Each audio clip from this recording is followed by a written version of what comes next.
पूर्णमादः पूर्णमिदं पूर्णात् पूर्णमुदच्यते पूर्णस्य पूर्णमादाय पूर्णमेवावशिष्यते। ॐ शान्ति शान्ति शान्तिः। शङ्करं शङ्कराचार्यं केशवं बादरायणं सूत्रभाष्यकृतौ वन्दे भगवन्तौ पुनः पुनः। ईश्वरो गुरुरात्मेति मूर्तिभेदविभागिने व्योमवद्व्याप्तदेहाय दक्षिणामूर्तये नमः। ॐ शान्ति शान्ति शान्तिः। हरिः ॐ श्रीगुरुभ्यो नमः। हरिः ॐ। नमः श्री शंकरानंद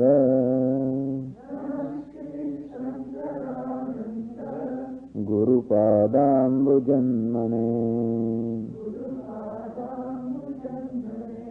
सविलास महामोह ग्राहग्रासैककर्मणे।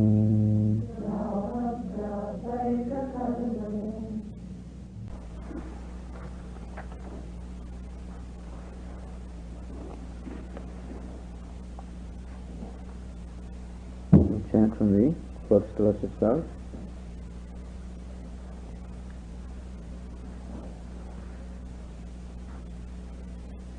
गुहाहितं ब्रह्म यत्तत्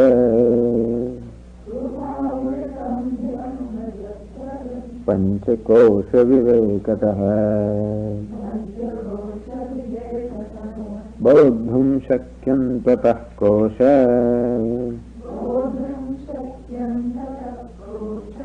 पंचकं प्रविविच्यते। देहादभ्यन्तरः प्राणः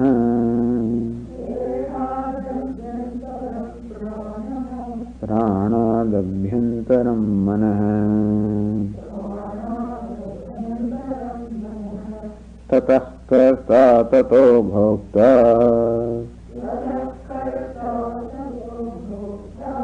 गुहासेयं परम्परा। पितृभुक्तान्न जाद्वीर्यात् जातोऽन्नेनैव वर्धते। देहस्सोऽन्नमयो नात्मा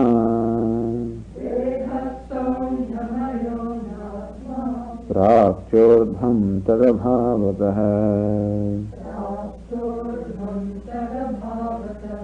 पूर्वजन्मन्यसन्नैतत् जन्म सम्पादयेत् कथम्। भाविजन्मन्यसत्कर्म न भुञ्जीतेह किञ्चितम्।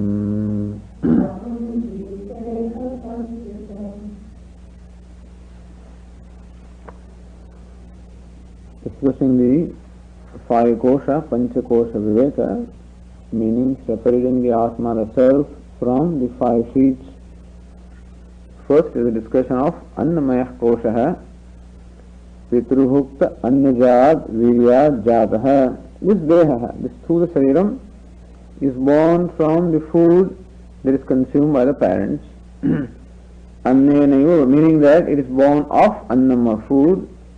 Annenaiva vardhate, it grows or is sustained by food, and again it goes back into food after death. Saha deha annamaya. Thus this deha is called annamaya, modification of food. So what we call the body, gross body, is the modification of food. The Atma, that cannot be Atma, this cannot be the self. Why do you say that? Prakya urdhvam cha tadabhavatah. Because the body is not there. When is it not there? Prak. So Janmanaha Prak, it is not there before the birth, and Maranad Urdhvam, it is not there after the death. So what does it mean? If the body is not there before the birth and not there after the death, what does it mean? How does it disqualify to be Atma? Because it is Karyam. So that which is subject to birth and death is an effect. Anything that is subject to birth must be an effect. Like a pot is an effect, and pot is not the self, and the body also is not the self. So in that sense, in terms of realities, this body enjoys the same degree of reality that a microphone or a pot enjoys. And so if microphone is not the self, well, body cannot be self. Microphone also is a karyam, an effect. The body also is an effect, and therefore it is not the self.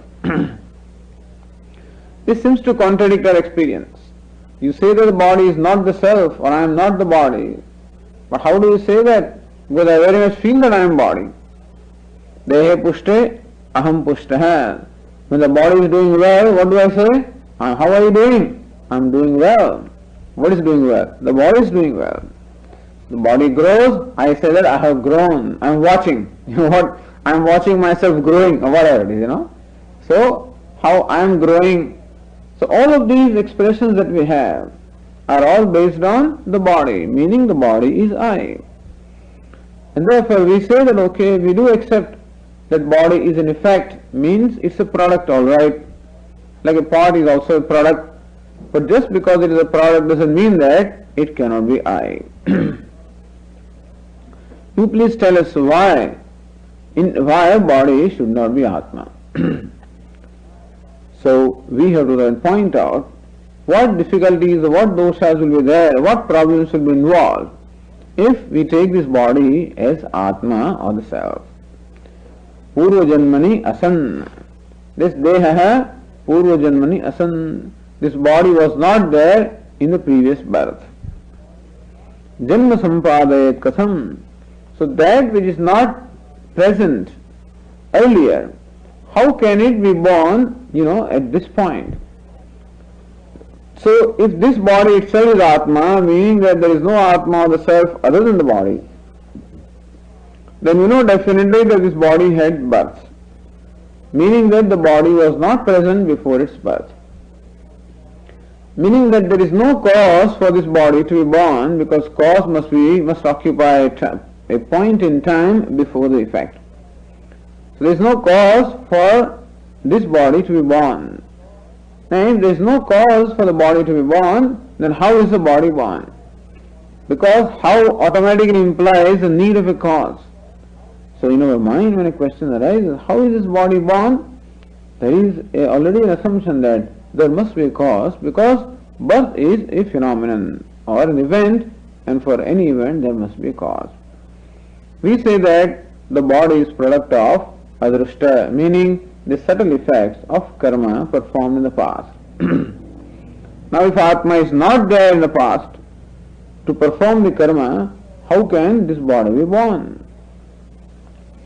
So janma hetu adrushta sambhavepi asya janmanopi angikriyamanatvat akruta abhyagamaha prasajjeta. This dosha, the problem is called akruta abhyagama. Akruta, that which is not done. Abhyagama, arrival. Arrival or occurrence of that which is not done. Meaning occurrence of something for which there is no cause, there is no reason. Occurrence of something for which there is no reason.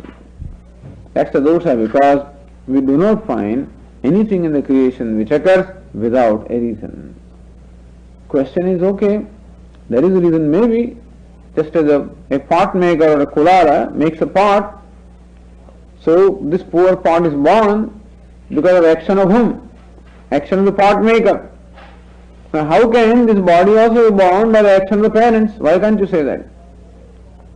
The rule is that whoever performs action is the one who must experience the result. I cannot experience the result of actions performed by someone else. Otherwise again there will be no vyavastha, there will be no order at all.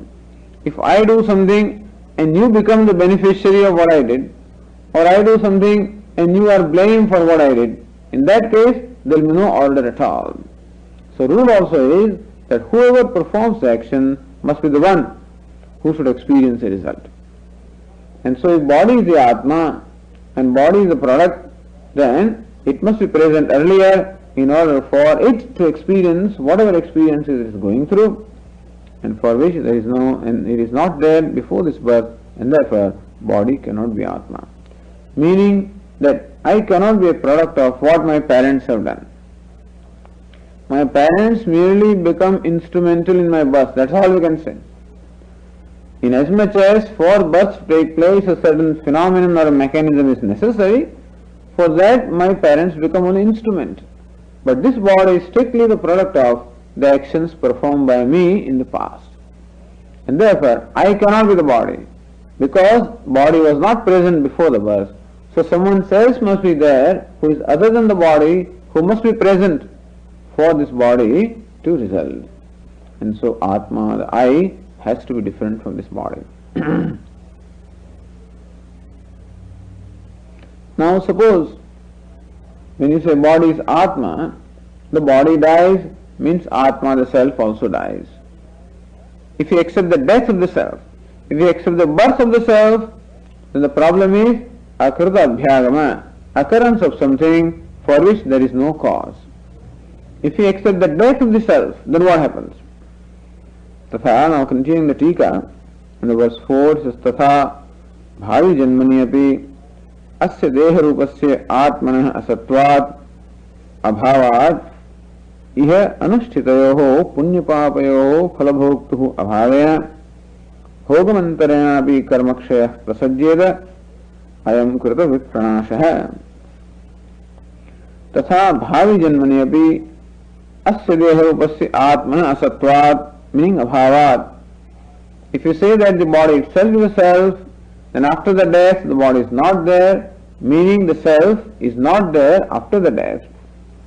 In that case, iha anushchitayoho punyapapayoho, all the good and the bad actions that have been performed in this birth, phalabhoktuhu abhavena, after the death, if the self dies, then there is no bhokta or no experiencer for the variety of actions that have been performed in this birth. Then what happens? All the actions performed, they have to be exhausted, or meaning that they have to die without necessarily having to give rise to an effect. Because the karta, the one who has performed the action, alone must be the bhokta, he alone must be the experiencer. If karta, the self, is not there beyond a certain point, then all the actions performed up to that point, which have not yet given rise to the result, what happens to them? Karma bhogam antarenapi karmakshah prasajyeta. Bhogam antarenapi, without having to experience the result of the action, the actions will be destroyed. And that cannot happen. When you initiate something, it must fulfill itself completely. Na bhuktam kshiyate karma kalpa koti shatairapi. There is a saying in Sanskrit that karma, the action that is performed, nakshiyate, it will not exhaust itself abhuktam unless its result is enjoyed. Unless the result is experienced, a karma will always remain in a subtle form, in form that we call adrushta.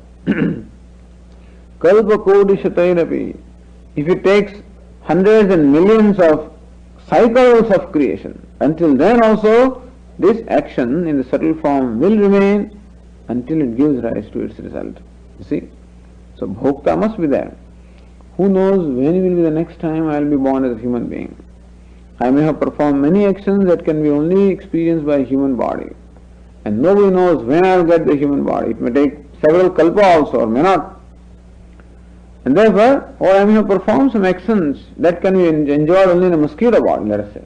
And we don't know when I will assume that body. But until that time when I assume the appropriate body, when that particular action can be experienced, until then that action will remain in my account. Like the money that you invest in a bank, or and which is in a fixed deposit, well, when the deposit is matured, it will come. And it will go to the person in whose name the account is, not to just anybody. And so the karmas that are performed by me, will stand in my account until I experience them. If you say that I die, meaning the self or the Atma dies, then there is no bhoktuhu abhavena, there is no experiencer beyond that point, and all the actions that are performed in this birth, all of them have nowhere to express themselves. There is no locus at all for expression of these actions. This is called krutavit pranashaha, destruction of something that has been done. So arrival of something that is not done and destruction of something that is done.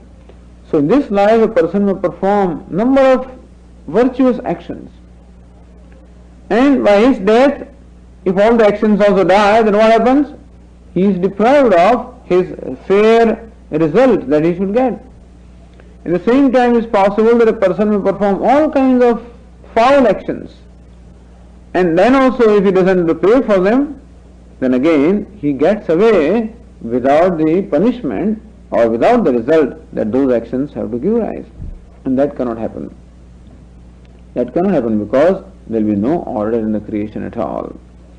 And so this is called krutavit pranashaha. There will be no, as I said, the cause and effect chain itself is not there. If there can be an effect, namely body, without the cause, and if there be cause, namely karma, without the effect, then the whole cause and effect chain, the cause and effect rule itself will not be applicable, in which case we cannot explain the creation at all. And so this creation and the diversity that we find can be explained only when we accept continuity of existence. The continuity of existence of the self. The self continues to exist in one form or the other, associated with one body or the other. Another thing also is, nowhere in the creation do we find a phenomenon called birth or death, really speaking. There is no such thing as birth as such. What we call birth is nothing but the transformation of the previous stage. When we say that it's birth of a part, in fact what it is this modification or transformation of the clay. Nothing new is born, and when we say death of a part, there also is nothing but transformation into from one stage to the other stage. And so there is no such phenomenon as birth or death. What we find is continuity of existence everywhere. Just the form keeps on changing, but the substance never dies. The form keeps on changing, the substance never dies. So there is no reason to believe that Atma dies, because there is no illustration of death and no illustration of birth as such. And therefore, it doesn't stand to reason in any way to accept that there is birth of Atma and death of Atma. Evam krutanasha akrita abhyagama rupa badhaka sadbhavat. Since this is badhaka, meaning this kind of a dosha or a problem is involved, if you accept the birth and death of Atma, namely occurrence of something for which there is no reason and destruction of something which should give rise to the effect, that kind of a dosha or a problem will occur, and therefore we say that this body is not Atma. Meaning, Atma does not have birth and death. Body is birth and death, and therefore body cannot be Atma. So argument is this, that we cannot accept the birth of the self, nor can we accept the death of the self. If we accept the birth, then akrita abhyagama. If we accept the death of the self, krita vipranasha. And both of these doshas will make it impossible to explain any phenomenon in the creation. There will be no order in the creation at all, so there cannot be birth and death for the self. Body, yes, birth and death, and therefore body cannot be the self. That's the idea.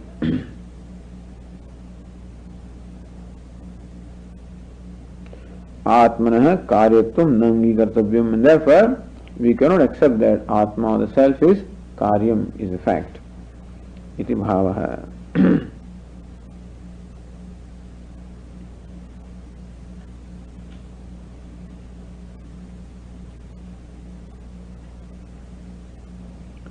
Evam annamaya koshasya anatmatvam pradashya.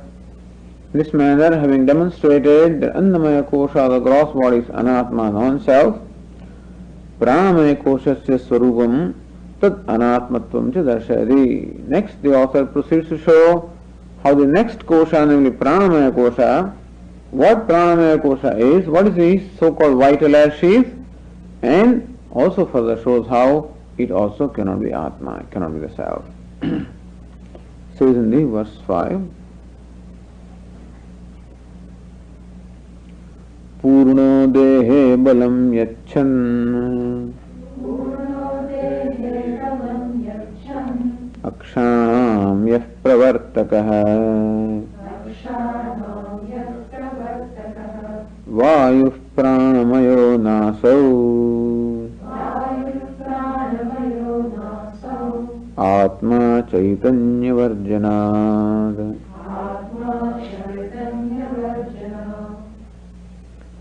See, there is a mark 1 above the word Purnaha that refers to footnote number 1. Dehatmavadanam charvakam nirasya pranatmavadinah hairanyagarbhan nirasyati Purna ityadina. So first verse was refutation of the view of Charvaka, who is Dehatmavadi, meaning the one who takes the body as Atma. That view has been refuted in the earlier verse.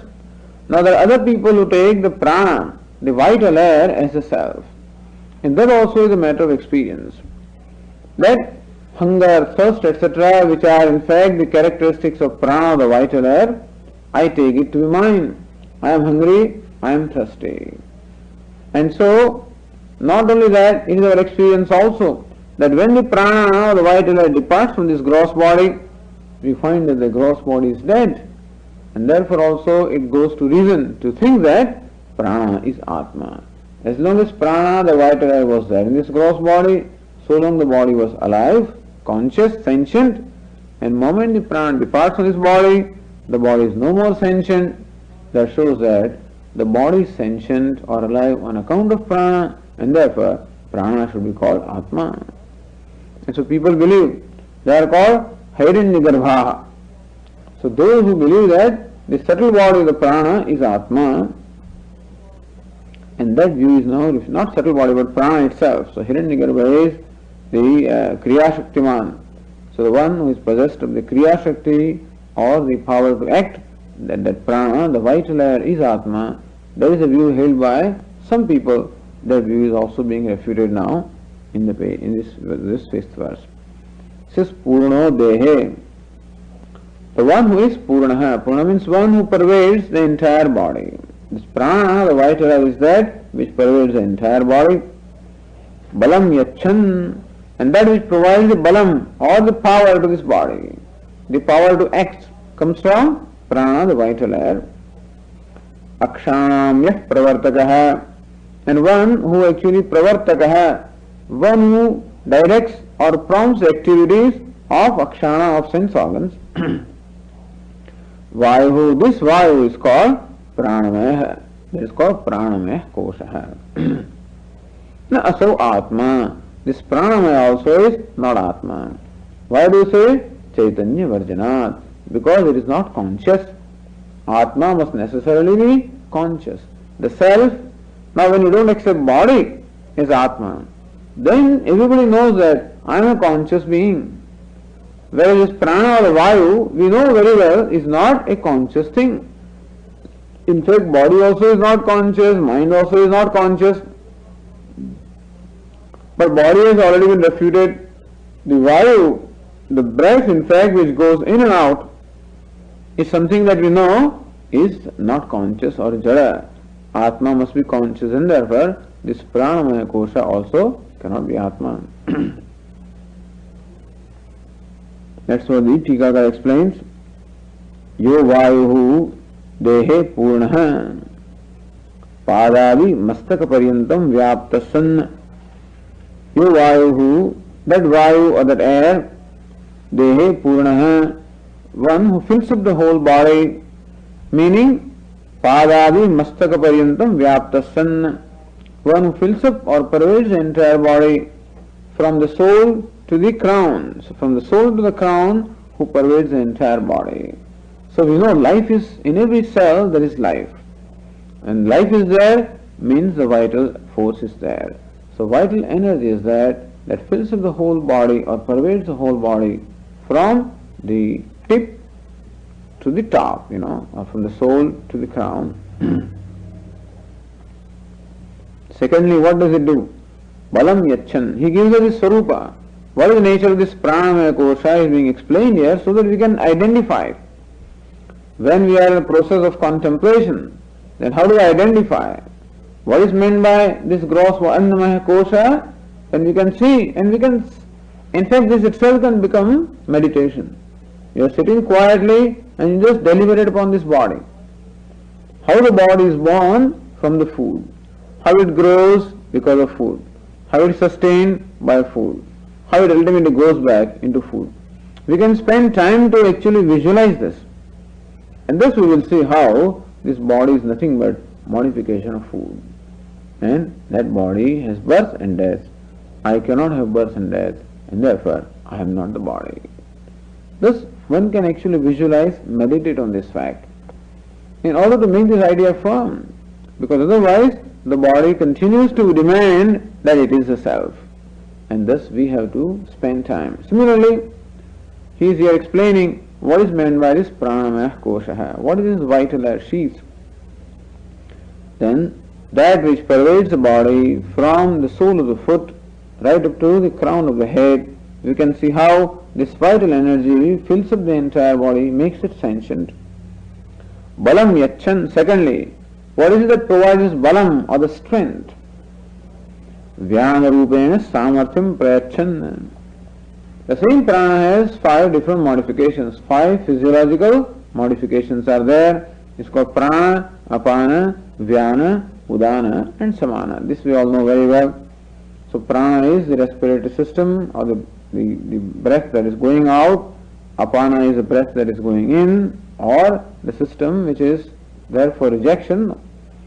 And then vyana is the circulation, samana is the digestion, and udana is that which reacts, such as vomiting, etc. All this is udana. Of this, that vyana, it mainly remains in what we call these joints.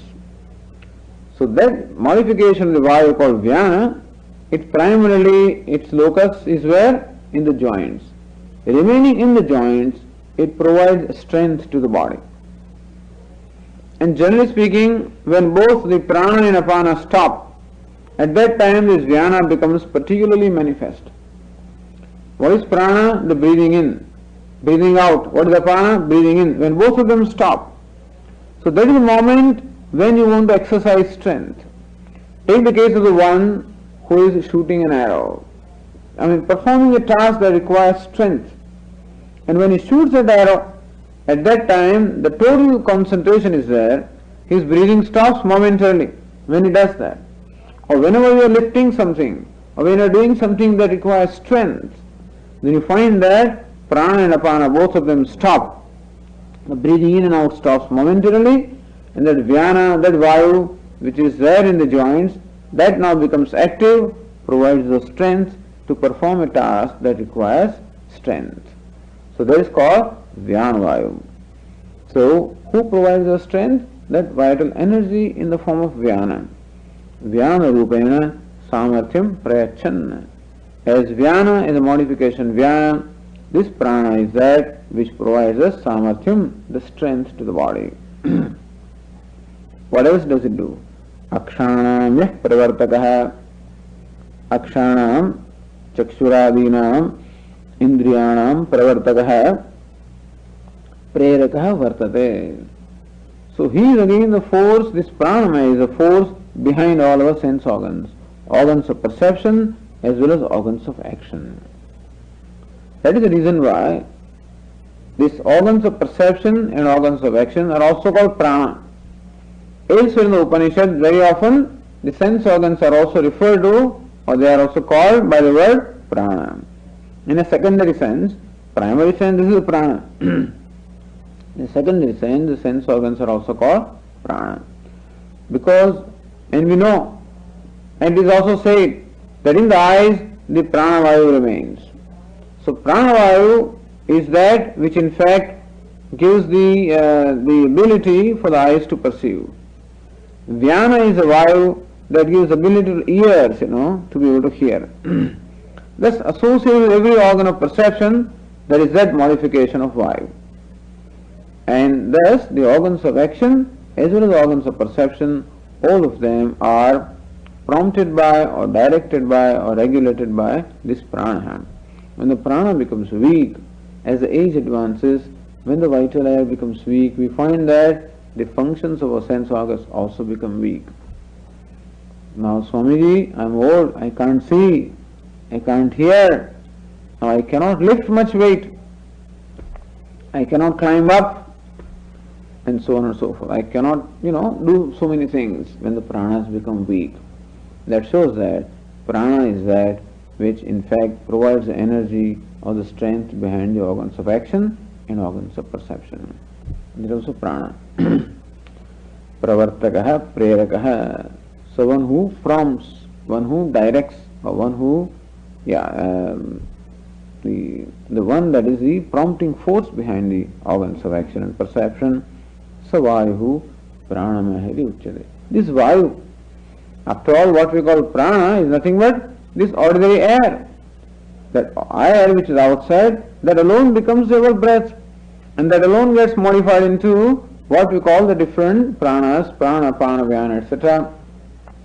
And that vayu, which is responsible for sustaining this vitality in this body, is called pranamaya kosha. Nasau atma, asau api atma na bhavati. Even this pranamaya also is not atma, is also not the self. Tatra hetumaha, for that the hetu, the reason is given. Why do you say this pranamaya or the vital is not atma? Chaitanya varjana, because it is not conscious, therefore. Says vivadadhyasitah prana atmana bhavati jadatvat ghatadivat iti bhavaha. Vivada adhyasitah, this prana which is the object of vivada or the contention, atmana bhavati, this prana cannot be atma, he cannot be the self. Why? Jadatva, because it is jada, inert. Atma, the self, cannot be inert. Everything else is inert, but that much is sure that I am not inert. Someone was in fact arguing once in a meeting when we had some talk was going on, then the question and answer session was there, and this was in a scientific place, in a place where the scientists were working. And so this person said that the truth or the self is in fact the matter. That is where the self is. And therefore the truth is matter or inert. So I just asked the question, please tell me, are you inert or conscious? So I am conscious. That's all right. If you are conscious, then you are the truth. And so inert cannot be the truth. Conscious alone is the truth. That is for sure that I am a conscious being. I think there is no doubt about that. And this vayu or the prana is not conscious. That also we know because it comes in and out and we can feel that this is jada, this is an inert thing, like anything else.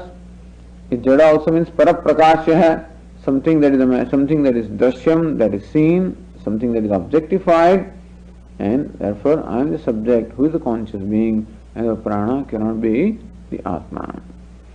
Then Viveka Chudamani gives a very interesting illustration that when this person is sleeping, he is fast asleep, at that time also the prana is awake, understand. Even when we are sleeping, this prana, all the functions of the body are going on, meaning prana is awake. In Prashnopanishad, in fact, very beautifully it says how the different pranas are performing yajna. How constantly, even when this person is asleep, the pranas are all performing a beautiful yaga. Anyway, so pranas are awake when I am asleep. At that time, suppose a thief happens to come there. If these pranas were conscious, then they would have definitely screamed, that the thief is there, but they don't do anything at all. This fellow comes, he takes away all kinds of things and goes away. And still these pranas never complain, never speak out. That shows that they are jada, they are not conscious, they are inert. And inert cannot be Atma. Therefore says, jadatvad ghataadivat, like a pot is inert, is not conscious. And just as pot is not Atma, and so also prana, which is not conscious, is not Atma. Okay, that's the discussion on pranamaya kosha. Idanim manomaya swarupa darshana purvakam tasyapi anatmatvam aha. Thirdly, now the author discusses manomaya kosha. Swarupa darshana purvakam. First of all, the swarupa, the nature of this manomaya kosha, the so-called mental sheath. What is its nature? That is first being told. Tasyapi anatmatvam aha. And then it is further said how manomaya kosha also is not Atma, meaning how the mind also is not Atma. That is said in the 6th verse. Ahantam mamatam dehe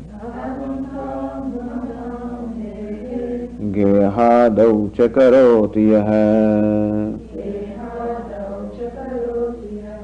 कामाद्यवस्थया भ्रान्तः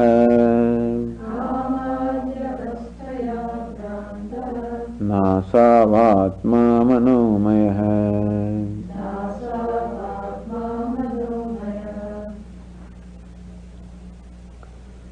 यह अहंताम ममताम देहे गेहालोच करोति. That faculty in us now, what is mind? Mind is that faculty which has a sense of identification or ahankara in this body. That which calls this body as I, Geharo, and the house and car, etc., that which has a sense of mindness. So where this aham and mama, so ahankara is included with this manomaya kosha. In fact, we recognize 4 faculties: buddhi, manaha, buddhi, chittam, ahankara. However, very often this mind is divided into 2 faculties, namely manaha and buddhi. At that time, often the ahankara is included with the manaha, and chittam, or the remembering or thinking faculty, is included with buddhi. That's what is done here. That's why it is said ahantam, that ahankara. So ahankara also is included in the manomaya kosha. The one who has a sense of aham or I-ness in this body, dehe geharo mamatam, and one who calls this house is mine, the car is mine, and says that mamata, or the sense of ownership, so belonging to me, that's what it says about other things. Yaha karoti, that's one thing. Then what? Kamadi avasthaya bhrantaha. Bhrantaha, it will explain, one who is always chanchalaha. Mind is what? All the time variable, all the time changing. So one who is changing and unpredictable on account of variety of modifications such as kamaha, krodha, etc. So on account of passion, anger, etc., that which is constantly changing, this is called manomaya kosha. So you can sit and again contemplate upon this and see that this is manomaya kosha. That faculty in me which is ahankara, mamakara, and which is constantly changing, this is manomaya. Na aso atma, he says even this also is not atma. Says the Tikakara, dehe ahantam aham bhavam gruhado mamatam madiyattu abhimanam chayah karoti aso manomaya iti saha atma na bhavati. Because ahantam mamatam, so dehe ahantam, in the body, ahanta means aham bhavaha, I am the body. So one who has this identification with the body, or that which takes the body as I, gruhado mamatam madiyattu abhimanam, that this is mine, that kind of abhimanam or identification one has with reference to house and other possessions. Aso manomaya iti, that is called the manomaya, it is called the mental sheath. It's called the mind. Sa atma na bhavati, it is not atma, it is not self. Kutaha, how do you say that this mind is not the self? Kamadi avasthaya bhrantaha.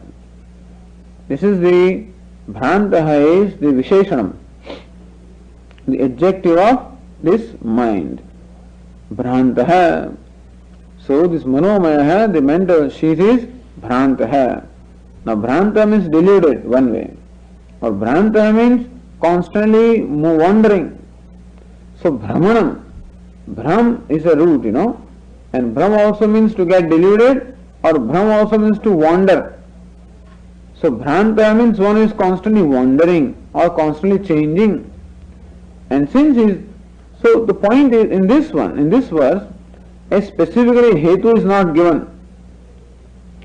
You see, in the earlier verses, to show that Annamaya is not Atma, the hetu was given. Prakshya urdhvam tad abhavatah. Fifth case. Because the body is not there before and after, therefore it is not Atma. In the fifth verse, when the teacher said that Pranamaya is not Atma, there was a hetu was given. Chaitanya Varjanat. Because Prana is not conscious. Now here the hetu is not given specifically. Why do you say that Manomaya is not Atma? But without giving the specific hetu or the cause, however, the teacher gives here a Visheshanam or a characteristic of this Manomaya which contains the hetu. So to say, Hetu Garbham Visheshanam. What is Visheshanam? Bhrantaha is a Visheshanam. Visheshanam means the characteristic or attribute. Bhranta is the attribute of this mind, and that itself contains a hetu as to why mind is not Atma. Kamadi avasthaya kamak karodhadi vrittimatvena aniyata svabhavatvad ityartha. So Bhranta means aniyata svabhavaha, whose svabhava or the nature is not niyata, not certain, one of uncertain nature, one of changing nature. One who constantly undergoes modification is called Bhranta. In what manner does he undergo modification? Kamadi avasthaya. Now it is in the state of what we call kama, desire, then in the state of anger, then in the state of greed, then in the state of something else, and thus this mind is that which keeps on changing from one state to the other, from one mode to the other, and thus it is subject to constant modification. And so, since it is subject to constant modification, therefore it is not Atma.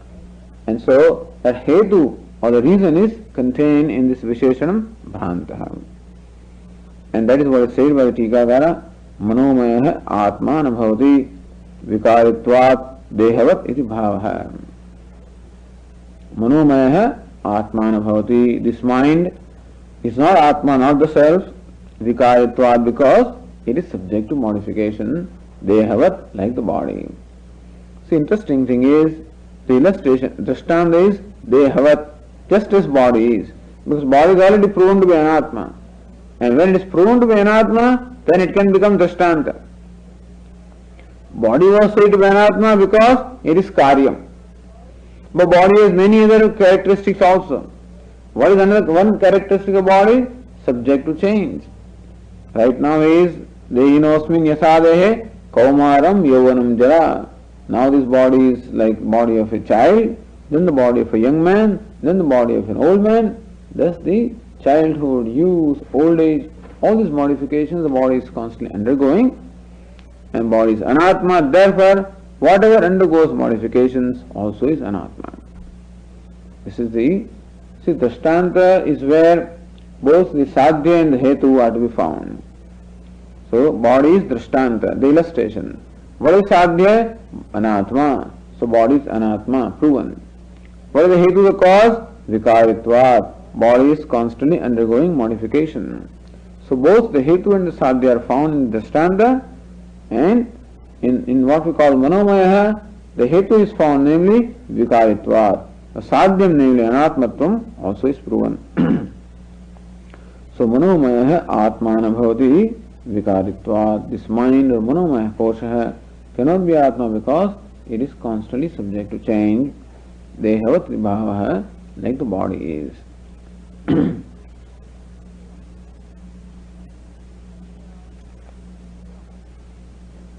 Then continuing, Anantaram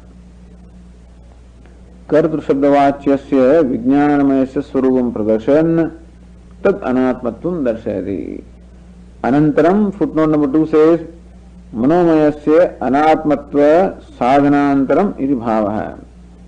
Having established that Manomaya is anatma, thereafter Kartru Shabdavachyasya Vijnanamayasya Swarupam Pradashyan Tad Anatmatvam Darshayati. In the next verse, the teacher shows the Swarupam of the nature of what is known as Vijnanamaya, who is also called Kartru. So that for which the word Karta or the agent is employed, and which in fact is Vijnanamaya Koshaha, or what we call the intellectual sheet, is it? So Swarupam Pradarshan, showing the Swarupa, the nature of that Vijnanamaya Koshaha, Tat Anatmatvam. And then the teacher also shows how Vijnanamaya is not Atma. That is done in the 7th verse.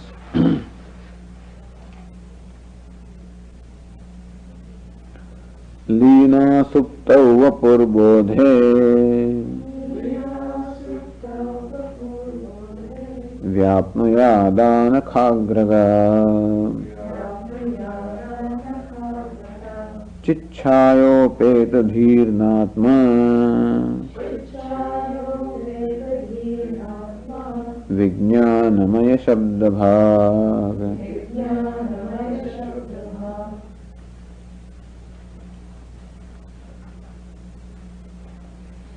Usually, the reason cited for showing that buddhi or the intellect is not Atma, for every kosha a different reason is cited.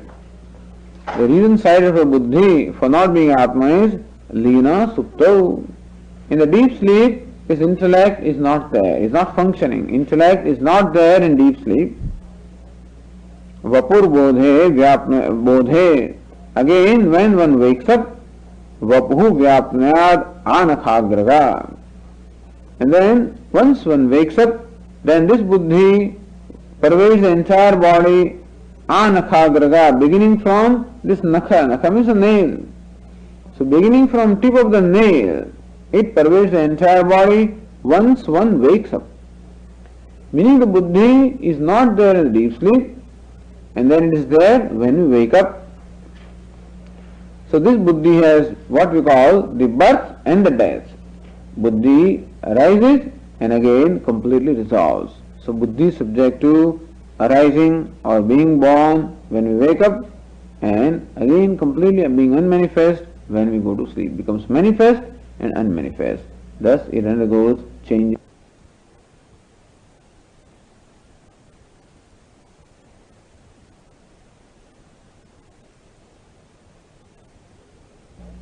Upeta means that which is endowed with Chit Chaya. Chaya means a reflection. So Chit Chaya means reflection of Chit or consciousness. So buddhi is that faculty in which the consciousness is reflected. And that the reflected consciousness is subsequently passed on to the manaha, to the pranaha, to the deha. So this buddhi in which the consciousness is reflected, which Lina Supto, which in the deep sleep is Lina, meaning is completely resolved, Bodhe, Vyapnayat, and again in the waking state it pervades the entire body. This buddhi with the reflection of consciousness is not Atma, there also cannot be Atma. Vijnanamaya Shabdabhag. So that which is known by the word Vijnanamaya, this buddhi also cannot be Atma.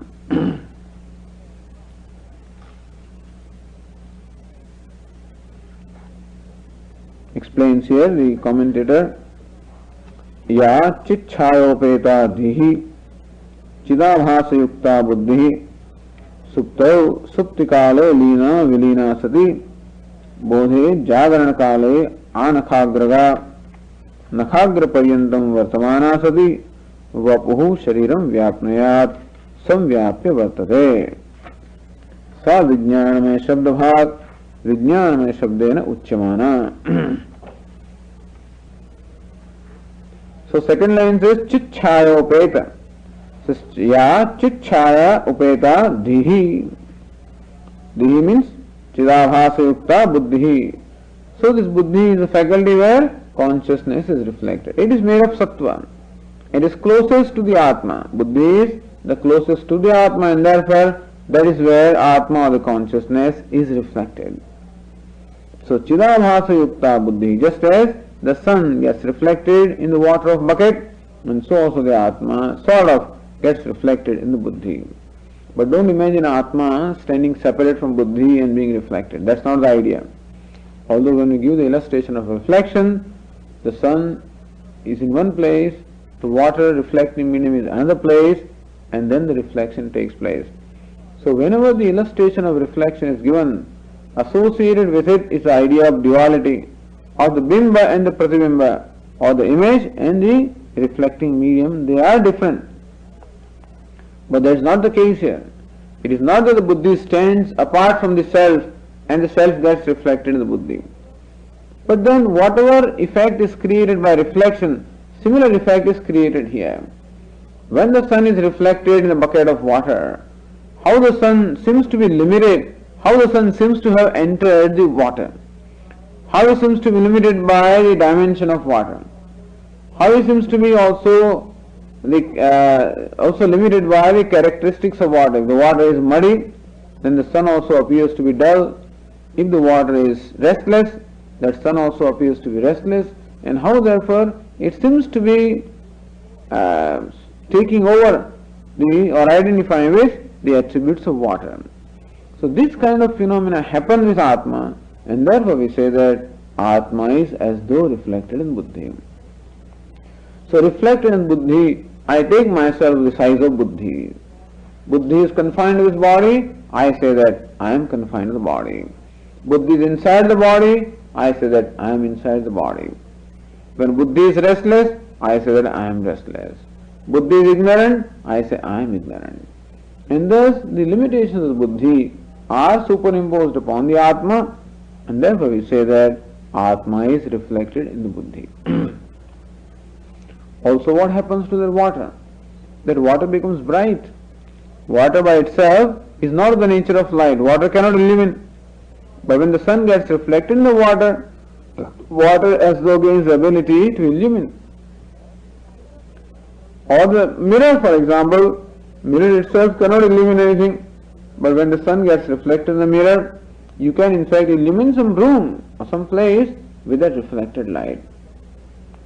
Thus the characteristic of the sun is also adopted by the medium, reflective medium, namely mirror.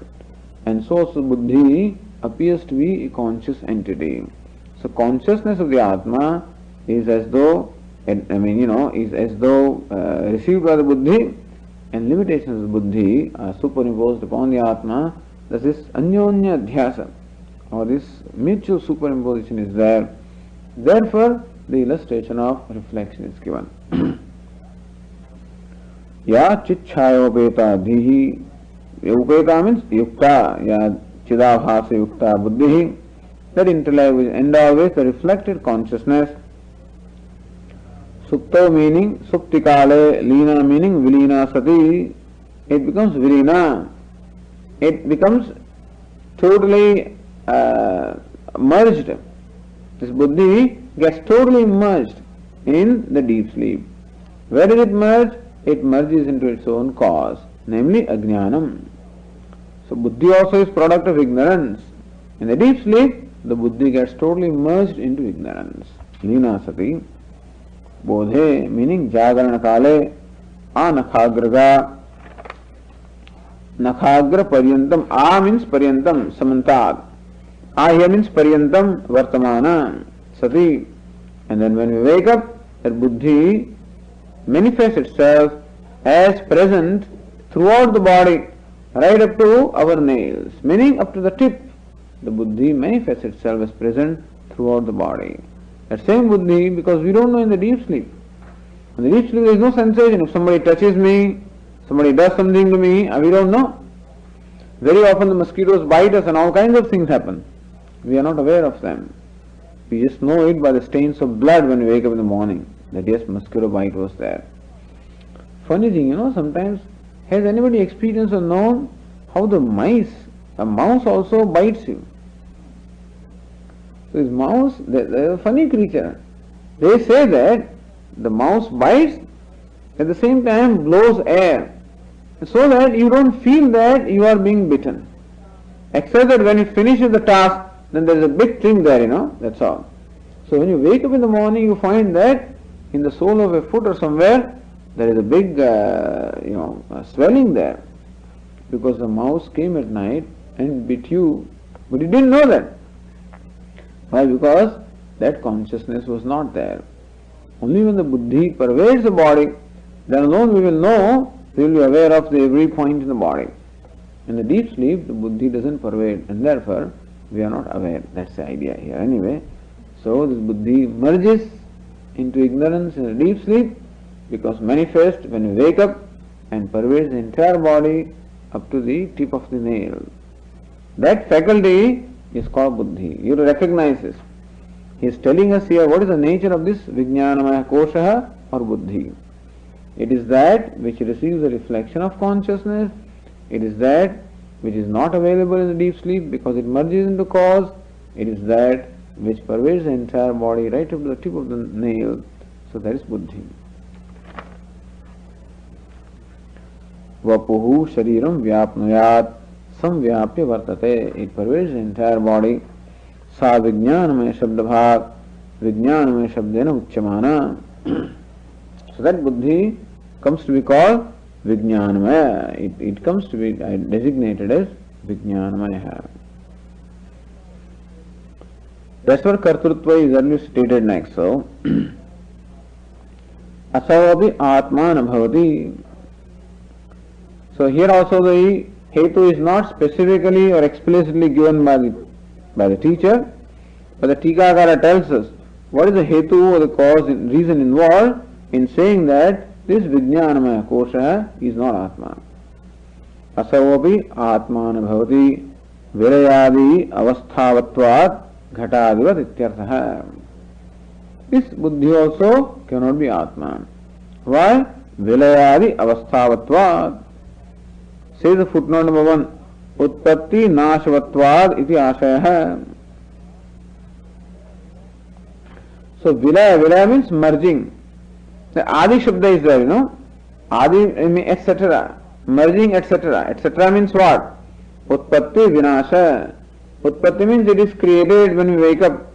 Vinasha, it is not there when we go to sleep. And that faculty which is subject to being born and dying or created and again merged, that cannot be Atma. Ghatadivat, like a pot is created and again subject to, it goes back into its cause. So that which becomes manifest from the cause and merges back into the cause, that cannot be Atma. So Ghata is a drishtanta. We know that a pot is not the self. And also pot, it merges into the clay when the pot is destroyed. And it arises from the clay again, becomes manifest from the clay. Buddhi also is like that. It merges into the cause and when we wake up, again it becomes manifest. Therefore, this buddhi or the vijnanamaya kosha also is not Atma.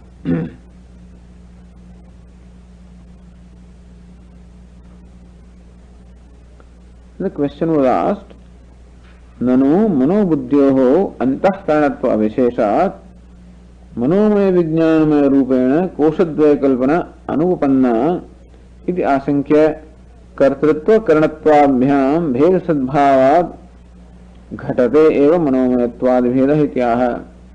Somebody asked this question that what we call manaha and what we call buddhi, both of them are in fact mind alone. There is one what we call antahkaranam, the inner karanam or the inner organ, which in English is called mind. And that mind, of this mind alone, there are these two categories called manaha and buddhi.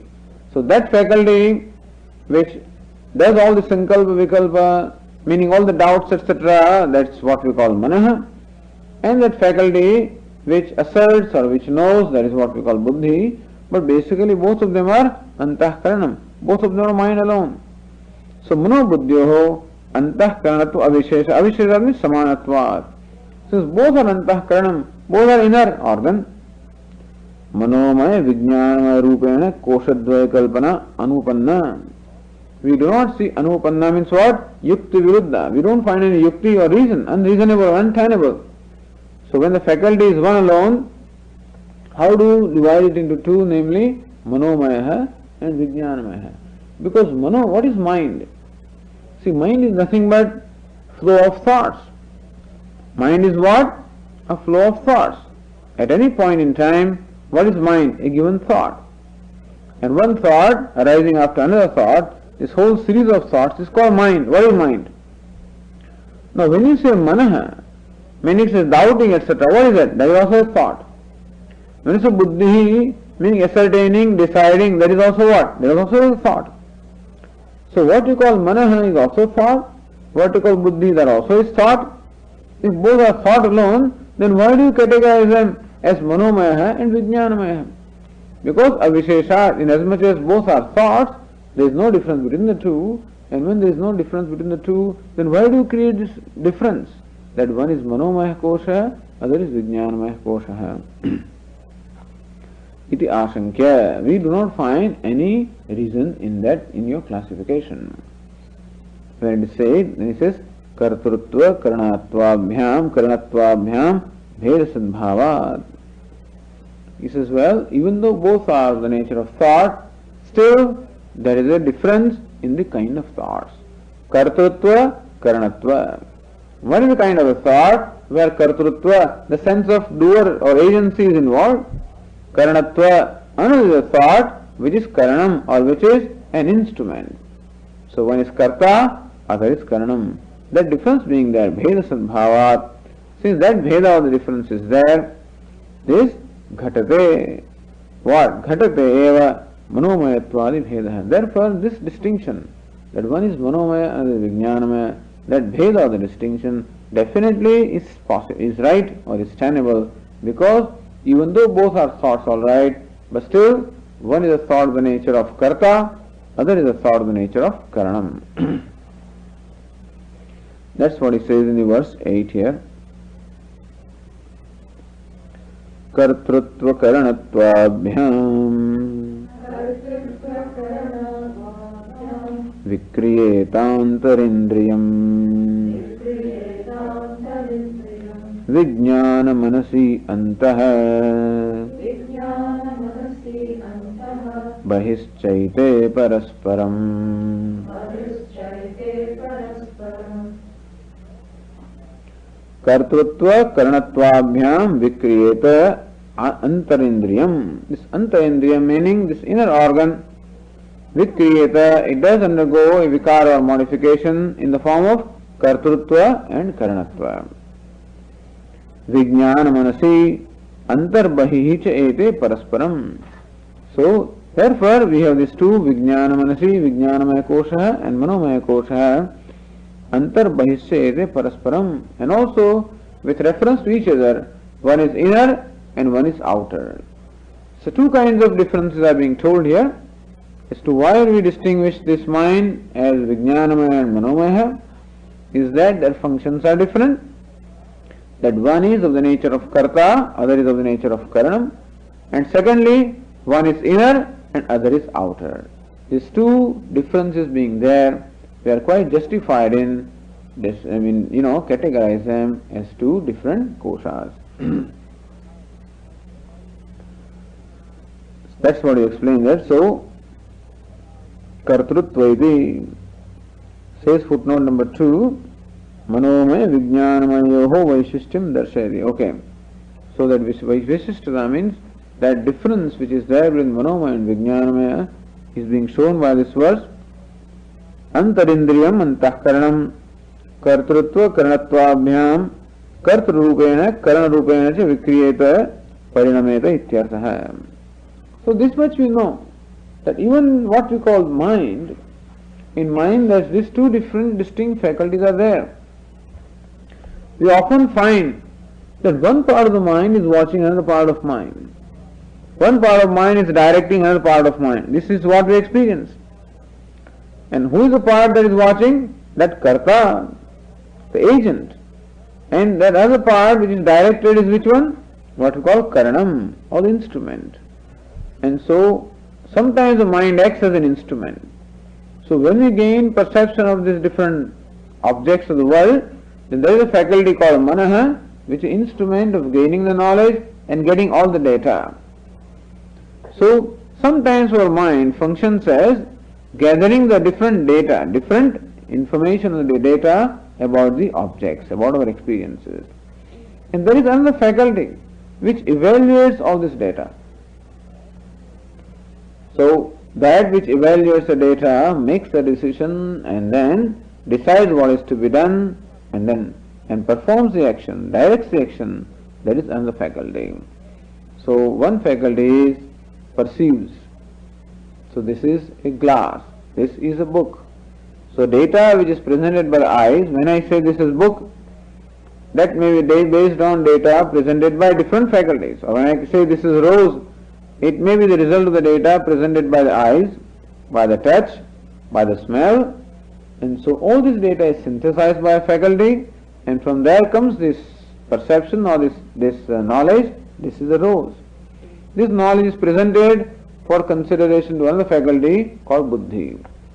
Then it decides what is to be done. I want that rose. I pick up that rose, some action is performed, or I give that rose, or I do something about it. So that faculty which decides what rose, I don't want to do anything also. This is a rose, fine, it's a beautiful rose, okay, let it be where it is, And then that also is decision. So there is a faculty which makes a decision. There is a faculty which gathers the data. There is another faculty which makes a decision pertaining to the data, which directs the action. So vijnanam yajnam tanute, karmani tanute vicha. Vijnanam is vijnanamaya kosha is that which performs different yajnas, which performs different actions. So kartrutva, or the sense of doership, is in the mind, but there is one faculty. And that other faculty of the mind which follows the direction of this agent and performs the action, that is the what we call karana or instrument. And so kartrutva karanattvabhyam kartrupena karanarupena cha vikriyeta. Is one mind alone, now it becomes karta, then it becomes karanam. Not that we have two minds there. This mind alone, just as one person alone, now he may be a driver and then may be a manager also, So as long as he is driving, we call him a driver. When the fellow goes to his office and sits in his chair, you call him a manager or whatever. Not there are two different persons, but two different functions are there. And a person gains two different designations on account of different functions he performs. So also the mind gets these two designations. When the mind acts as a karta, then we call him vijnanamaya kosha. The very same mind, when it is perceiving and acting as a karanam, then we call it manomaya kosha. So this antahkaranam vikriyeta parinameta, it undergoes modification in this manner as kartrutva and as karta and karanam. Ete, that comes from the verse, antarbahishya ete means kartrukarane vijnan manasi. This kartrukarane vijnan, these two are called vijnan manasi, vijnan manas shabdavachya bhavatah. That when the mind becomes karta, we call it vijnanamayam, and when the mind becomes karanam, we call it manomayam. Ete cha parasparam antarbahirбhavena vartate. And also these two remain vartate. They remain as what? Antarbahirбhavena. One is inside with reference to the other one. Take the case of splitting the wood with an axe. So when you split the wood with the axe, there is a hierarchy involved there of what is inside and what is outside.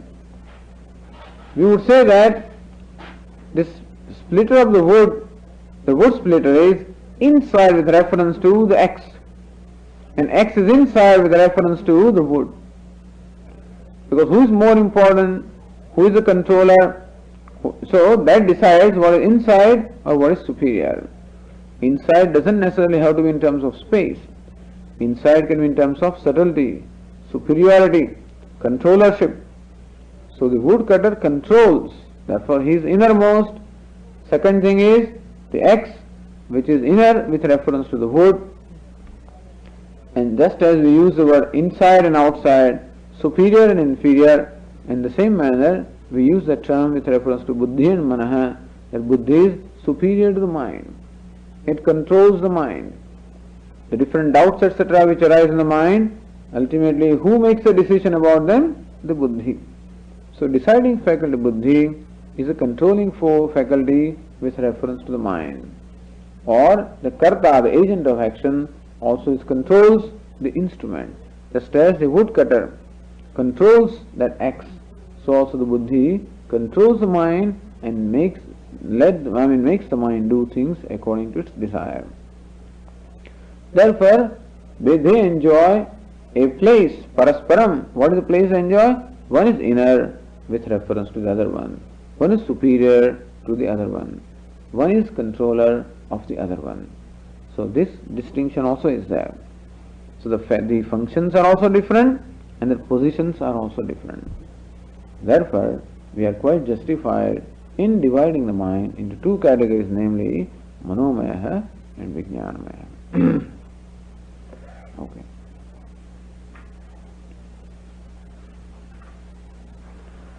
Om Purnamada Purnamidam Purnat Purnamudachyate Purnasya Purnamadaya Purnameva Vashishyate.